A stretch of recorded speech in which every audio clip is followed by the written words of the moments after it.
Bonjour à tous. Bonjour. Vous êtes en train de nous regarder pour voir cette petite machine Expresso. Alors, c'est un Gaggia. C'est de la Gaggia Viva Prestige. C'est une machine toute inox qui est très simple d'utilisation et qui permet d'avoir de très bons résultats en café moulu grâce au porte-filtre pressurisé.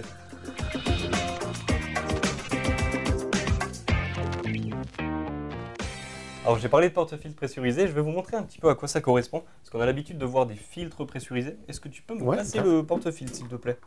Hop. Tiens, déjà, c'est un porte-filtre en alu.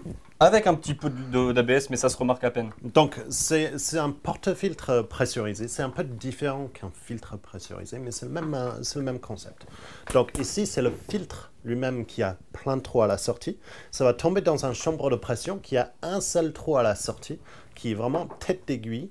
Et c'est ça qui va mixer le café avec sa créma et générer une espèce de mousse quand ça va sortir des deux bacs. Et c'est cette mousse qui a cette onctuosité qui est un proche créma que vous avez sur le café. C'est le même concept qu'un filtre pressurisé, mais fait un peu différemment, ce qui donne un résultat en tasse légèrement différent, mais très très proche. C'est exactement ça. Ouais, donc c'est moi qui enclenche. Voilà, je vais te laisser enclencher, j'étais en train de préparer. Je vais faire un petit flush, oui. Donc ce côté. C'est en molette, direction sur la droite. Alors, j'ai utilisé un café fraîchement moulu grâce à un moulin domestique, ce qui va permettre d'avoir plus d'arômes et plus de saveur, tout simplement, un meilleur résultat en tasse. On est sur une molette, ce qui va permettre en fait de tout simplement mettre la quantité de café que vous souhaitez à chaque tasse. Ça peut être contraignant si on veut une automatisation, mais c'est pas ce qu'on attend de la machine. Ce qu'on attend, c'est le résultat en tasse. Et il faut surveiller du coup quand ça arrive à niveau. Donc, machine pour moi, c'est bon. En inox brossé, c'est très classe. Hein. Inox brossé, une petite partie en inox brillant qui sert de chauffe-tasse. Donc ça, c'est intéressant pour chauffer les tasses. Chauffe-tasse passif. Alors, on a plutôt un joli résultat en tasse. On a plutôt un bon résultat. Un petit peu de crémeux sur le dessus. Moi, j'ai un léger trou parce que notre plan de travail n'est pas droite. Faut pas le dire.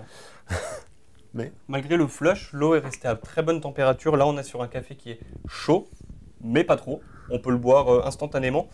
Et c'est ce qu'on demande à une machine comme ça, c'est de pouvoir être exploitée tout de suite. Elle chauffe rapidement, on peut l'utiliser rapidement et à la bonne température. Pour moi, c'est que des avantages. C'est vraiment bon. Hein. Alors, au tout départ, je t'ai parlé de facilité d'utilisation. Ouais, vas-y. Ce que j'ai envie de vous montrer, c'est qu'on peut également utiliser des dosettes ESE. Donc là, ça va plaire à ceux qui ont envie d'avoir des différents goûts à la maison. Des différents goûts ou même du déca, tout simplement. Ce que la plupart de vous ont utilisé, c'est les dosettes ESE pour du déca, pour quand quelqu'un visite à la maison. Dosettes ESE en serving simple, c'est beaucoup plus facile pour doser pour quelqu'un qui vient et qui demande un petit déca. Exact. Donc, et ça, alors, du coup, on va le faire en latte, parce que tu as sorti un pichet à lait. Eh bien, exactement. Alors, est-ce que tu peux juste retirer le capot? C'est en... Voilà. Ah, ça retrait complètement. Voilà. Et c'est là où on a le réservoir d'eau. Alors, de ce côté, vous avez le réservoir d'eau d'1 litre. Donc là, ça permet vraiment de voir venir quand même quelques cafés. Je vais le retirer pour montrer. Voilà, un réservoir d'eau d'1 litre et 2 petits rangements. Donc ça, c'est assez bien pensé. Un rangement pour ceci, je vais y revenir tout de suite. Et pour le filtre simple, une tasse. Donc là, ça va vous permettre de faire du café moulu pour une tasse. Mais j'ai ce petit élément en caoutchouc, c'est vraiment l'adaptateur pour les dosettes ESE. Alors, bien important, ça se met avant le filtre. Et ensuite, tu mets le filtre. Et ensuite, on met le filtre. Et c'est à ce moment-là qu'on va pouvoir utiliser la dosette. Parce que la raison pour les dosettes ESE, c'est du café qui est pré-tassé. Donc, ce qui est important, c'est comment ça arrive dans la chambre de pression et la vitesse. Et c'est ça qui va permettre d'avoir normalement un meilleur créma en dosette ESE. Alors, le résultat, oui, je t'en prie. Encore le petit flush. Et cette fois-ci, je t'amène le verre. Hop. Alors, le résultat café moulu est plus intéressant, selon moi, que le résultat de dosette ESE. Après, le café moulu, c'est vraiment l'utilisation qu'on va attendre d'une machine. Oui, parce qu'un café fraîchement moulu, ça va toujours avoir plus d'arômes qu'un dosette ESE, qu'un café que vous avez pris en pré-moulu. Peu importe, un café fraîchement moulu sera toujours mieux. Après, je dis que le café moulu a un meilleur résultat. On voit quand même... C'est très mousseux, c'est comme un dosette ESE, c'est très mousseux. C'est aussi un mélange Robusta qu'on a fait en dosette ESE et c'est un pur Arabica qu'on a fait en moulu. Voilà, il y a des différences qui se remarquent par ça. Tu vas monter ton lait? On va activer le mode vapeur. D'accord. Comment on sait quand c'est prêt? Eh bien, à l'avant, tu as le voyant lumineux avec le petit dessin vapeur. Là, on va arriver sur le seul point qui, moi, me dérange un petit peu, mais c'est pas ce qu'on attend de cette machine. C'est simplement... Attends, je le voyais pas de derrière. Il sort pas beaucoup, hein, Il n'y a pas un grand débattement pour la buse vapeur. Je crois qu'il est... J'ai entendu un petit clic, donc ça doit être ça. Alors, il faut savoir qu'une machine comme ça, c'est principalement fait pour faire de l'expresso. La buse vapeur va servir à dépanner, éventuellement faire un petit peu d'eau chaude, de la vapeur, dans le meilleur des cas. Alors, j'ai fait un petit flush, on voit qu'il y a un petit peu d'eau, mais ça c'est tout à fait normal.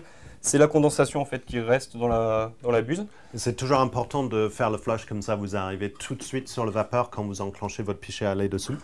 Hop, alors tu as pu remarquer que j'ai eu un peu de mal à passer le pichet et pourtant c'est un petit pichet, voilà. En fait, alors, étant donné qu'il y a un tout petit espace de débattement, il y a très peu de place pour passer le pichet. Ça ne va pas être trop contraignant une fois qu'on a pris l'habitude. Et l'avantage, c'est qu'on n'a de toute façon pas besoin de beaucoup bouger le pichet.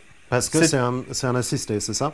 Exactement. C'est un assisté, donc ça veut dire que c'est en train de rentrer de l'air en même temps que c'est en train d'amener la vapeur. Ça va donner un peu bain moussant dans le pichet. Mais ce qui a l'avantage, c'est que vous n'avez pas besoin de trouver l'angle pour faire le vortex. Vous avez juste vraiment à plonger la buse vapeur dans le pichet. Alors là, moi, j'ai mes doigts autour pour le tenir et surtout pour voir la température. L'importance d'avoir un pichet en inox, c'est pour gérer la température de votre lait pour ne pas vous brûler plus tard. Alors, oui, c'est ça la partie compliquée. C'est ça la partie compliquée, c'est de le retirer. Il ne faut pas avoir un assez pichet proprement. trop haut. Là, on voit que le résultat est quand même assez mousseux, oui. Mais de toute façon, on n'envisage pas de faire de latte art avec une machine comme ça. On s'en sert surtout pour un latte macchiato avec la graduation de café dessus. Et c'est pour ça qu'on a le petit pichet avec les becs dessus. Voilà. Donc là, on voit que ça nous a permis de remplir un verre complet de mousse de lait, ce qui est largement suffisant. La puissance vapeur était assez intéressante parce qu'on n'a pas mis trop de temps. C'est comme on disait, c'est pas une machine qu'on attend pour faire du latte art, c'est une machine qu'on attend de faire une solution lait pour dépanner. On va faire un petit latte macchiato. Alors là, je tourne uniquement pour que mes étages se fassent plus rapidement et plus joliment aussi.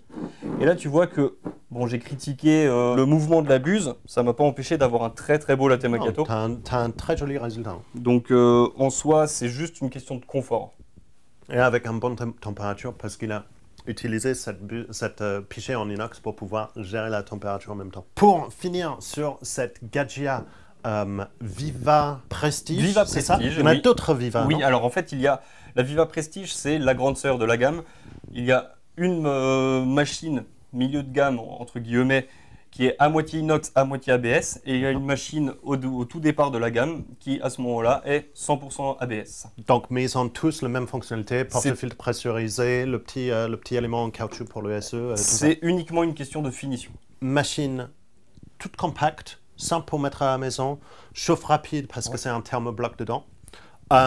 Résultat en tasse très intéressant avec le porte-filtre pressurisé. Seul bémol, c'est vraiment le parti vapeur mousse de lait. C'est pas quelque chose que vous devrez penser à utiliser tous les jours. C'est pas vraiment la machine pour ça, mais c'est pas un problème si vous cherchez qu'un résultat expresso très très très bon. Si cette machine vous intéresse, vous pouvez la retrouver sur le site ici. Pour vous abonner à notre chaîne et voir toutes nos vidéos dès que ça sort, c'est ici. Et pour voir d'autres vidéos de machines expresso, c'est par là. Et jusque là, nous on va vous dire bon café. Bon café.